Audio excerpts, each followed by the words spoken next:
And now, it's time for another Dice Tower review with Tom Vasel. Hey folks, today we're taking a look at Legendary Secret Wars Volume 1. Now this is an expansion for Marvel Legendary, a deck building game. This is a big box expansion similar to the first one, Dark City. It adds a ton of cards, and the fact that it's Volume 1 means that we know Volume 2 is coming.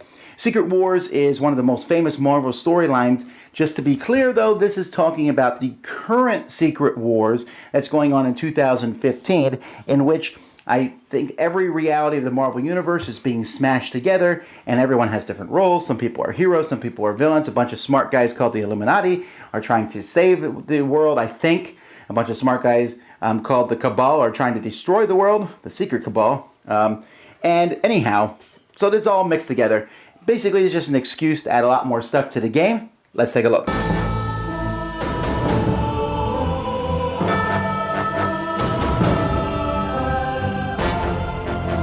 Now you're going to see some characters here that will probably look different than characters you may know. There are 14 new quote-unquote heroes included in the game. I'm going to show you the 7. There's 7 I think are okay, and there's 7 that I like a lot. I'm going to show you the 7 I think are okay first. And here we have Doctor Strange. You'll notice he has a new symbol on the top. That's the Illuminati. These are just a bunch of smart, good guys, essentially, who think they can do whatever they want because they're smart. Here, Doctor Strange has some things. He has a new symbol here, teleports, on this one card, where he can reveal the top card of your deck, draw it, or teleport it. Teleport a card basically means set it aside, and you're going to use it in the next hand. So you're like, oh, I'm not going to use this card this time. So next hand you can add, and it will be added to your next hand as an extra card. So his big one here, he can reveal the top 3 cards of the deck, draw any number of them, and teleport the rest, which is a pretty good card. And here, he can reveal the top card of the villain deck. If it's a villain, you get +2, and you can fight that villain this turn. Now we go to Black Bolt. Black Bolt has a small card here, which is buy 2 and 1 attack. That's okay. Black Bolt, if you don't know anything about him, he's a guy who, he can't talk, because if he says anything, he blows people away, even with a whisper. And so that's the theming of his cards. Here he gets +1 if he reveals 4 cards with no rules text. So here's 1, and shield agents and other things might have that on them. Silence is golden. The same thing here. Choose a card you play this turn with no rules text. You get its money and fighting again. And then his big one, the same thing. For each card with no rules text that you played this turn, draw a card. That's really cool. Again, you'll notice he's a member of the Illuminati. The problem is that he doesn't work well with a lot of the other cards, because almost every card in the deck has rules text. So you'd be forced to kind of work with him and a bunch of shield agents or people with no rules text. So, I don't know. Kitty Pryde is one of my favorite characters, but she's kind of just okay here. She gets different things based on the different heroes in the headquarters. You can KO a card from your hand, discard pile, and then you get +1. Whenever a player defeats a villain or mastermind with a fight effect, you can discard this card to cancel the fight effect. If you do, draw 3 cards. That's a real pain in the neck, and it's an anti-unity type card, and I guess some people are going to really like that, but that's just not Kitty Pryde. I don't really get it. Why would she stop you from beating somebody else? But this is Apocalyptic Kitty Pryde, so there you go. Then we have Superior Iron Man, who is about drawing cards and attacking and gets +2. Look at the top 2 cards of your deck. If one's higher than the other, use it. And his big one is draw a card for each other player who has fewer cards in the victory point pile than you. So he's like, I'm better than you, and I'll show that by drawing more cards. Old Man Logan, this is Wolverine as an old man here, so he's essentially Wolverine in this game. If you don't recruit any heroes this turn, you get +2. Kind of putting down that whole old type thing.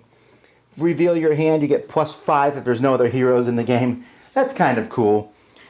Here, he has this cross-dimensional Wolverine Rampage. There's actually 2 of these in this game. Cross-dimensional Wolverine Rampage and cross-dimensional Thor Rampage. Those essentially means everyone else has to show a Wolverine card or they gain a wound.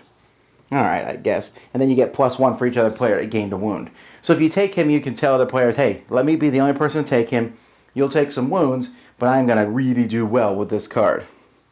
Then we have Maximus, who's one of the Inhumans, kind of a mean guy. This guy here, when he basically uses henchman villains to help him out. Here you can defeat a henchman villain for free if you have the right combo. Or here, each other player reveals a tech hero or a henchman villain from their victory pile. Basically they have to reveal a tech hero or you're stealing one of their henchman villains. There you go.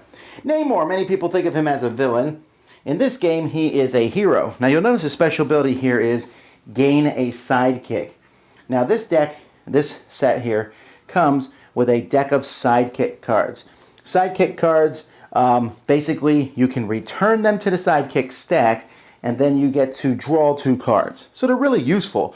And you can buy one each turn. One's the most you can buy on a turn, but you can get them from other people like Namor here. Or here, he can KO a card from his hand. If he does, draw a card. And his big one is basically defeat a villain for free.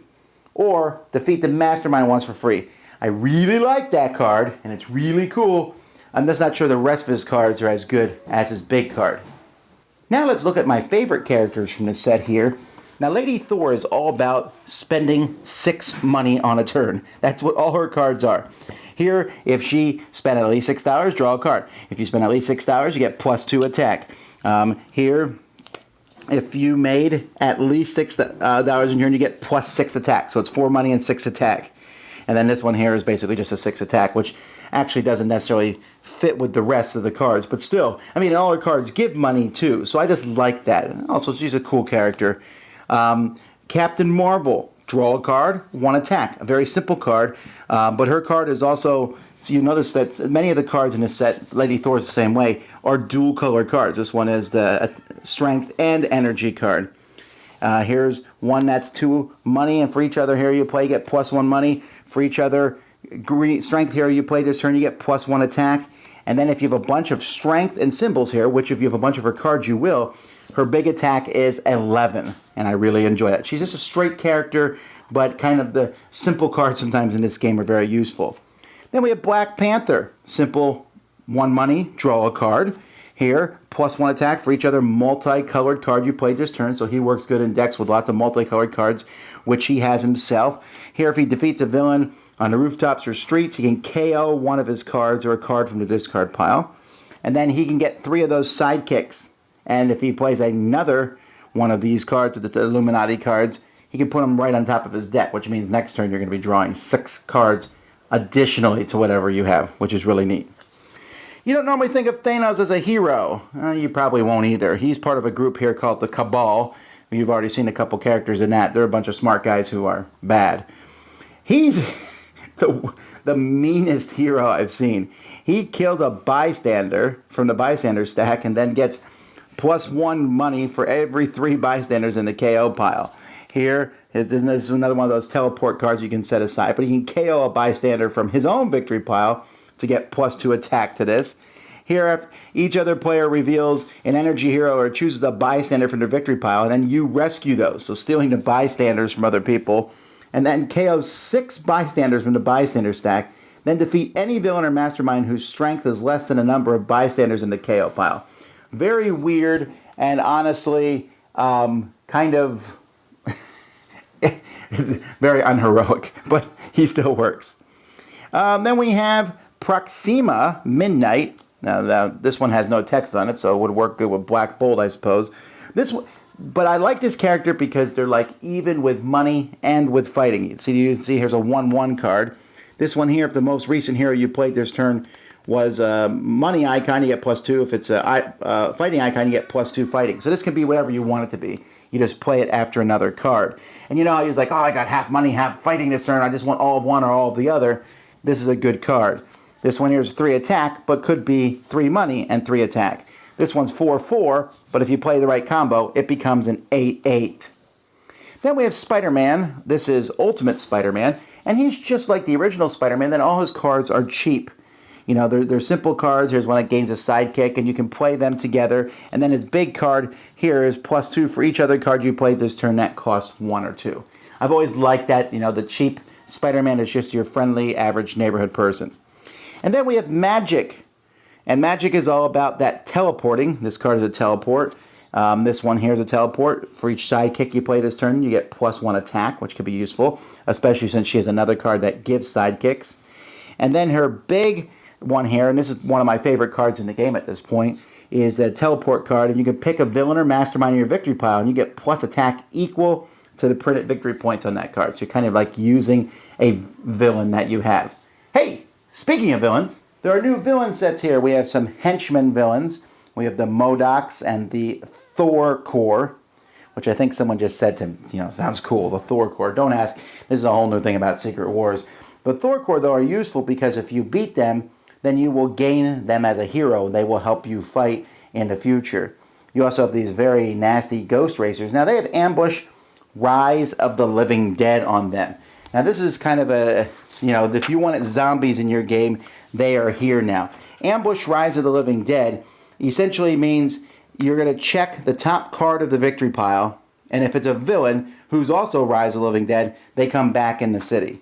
So these guys can come back and back and back and back again. Speaking of that, I might as well just stick this in here. New bystander, a banker, yay, rescue him, get money. But there's other villain sets too. We have some from some of the most famous storyline of all, Inferno, where Madeline Pryor came and was nasty and had different demons. And these guys are kind of just normal people, but they're different villains. The Nightcrawler is a villain here. You also have Days of the Future Past. Again, it's another classic X-Men storyline with Kitty Pryde and Colossus, Rachel Summers, and Wolverine. And then you have some of the guys from the Ultimate. Yes, I know it's weird to think of these guys as villains, but this set is kind of working together as in a sense where you're fighting against, you could be playing as a bunch of villains or as a bunch of heroes.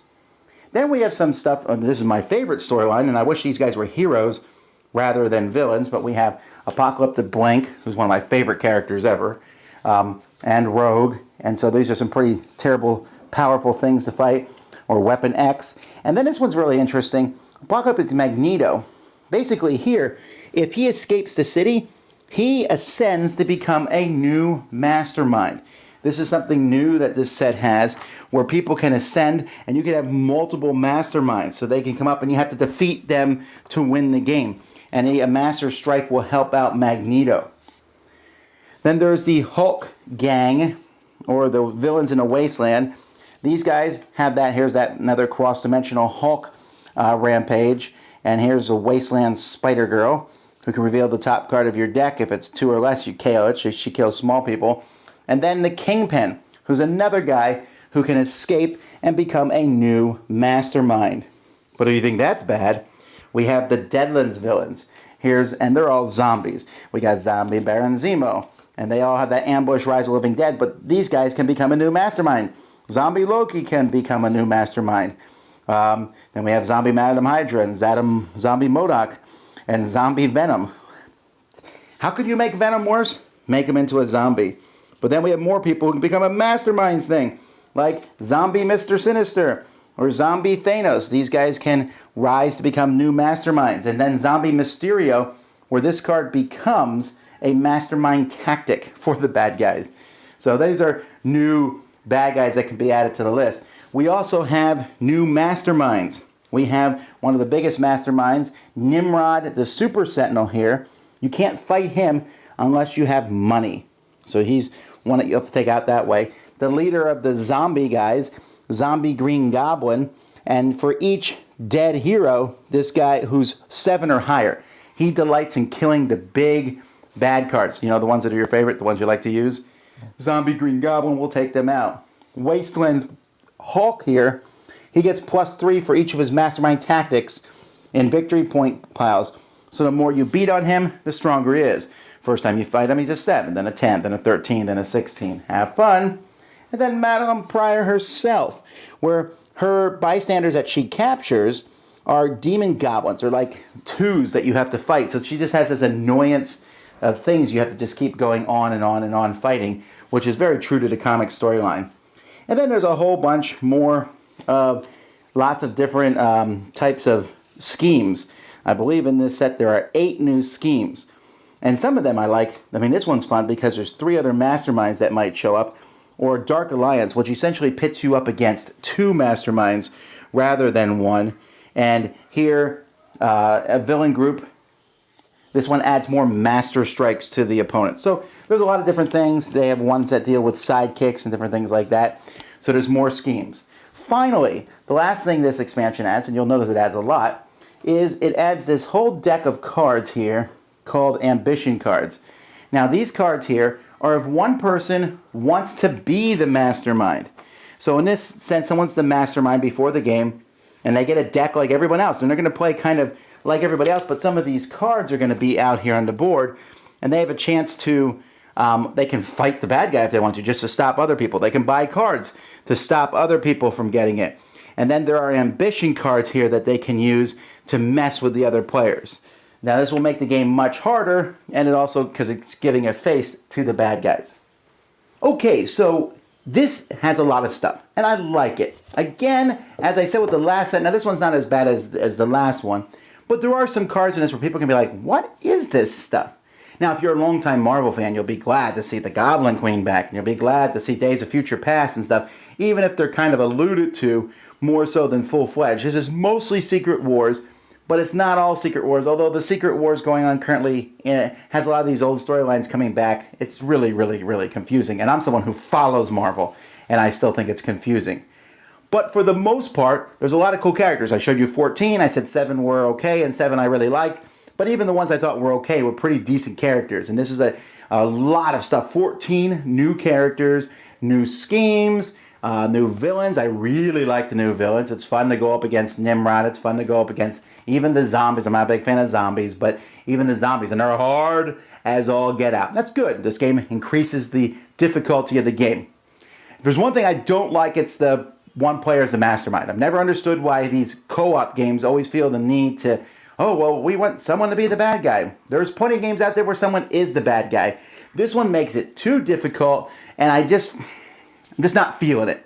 But it's in this expansion if you like it. Now, this, don't say, oh, I won't buy the expansion. It's just a small deck of cards in there. Everything else in this expansion I like. I like the bystanders. I think it's a new cool deck of cards added to the game that's very simple, lets you draw cards. I like the teleport thing.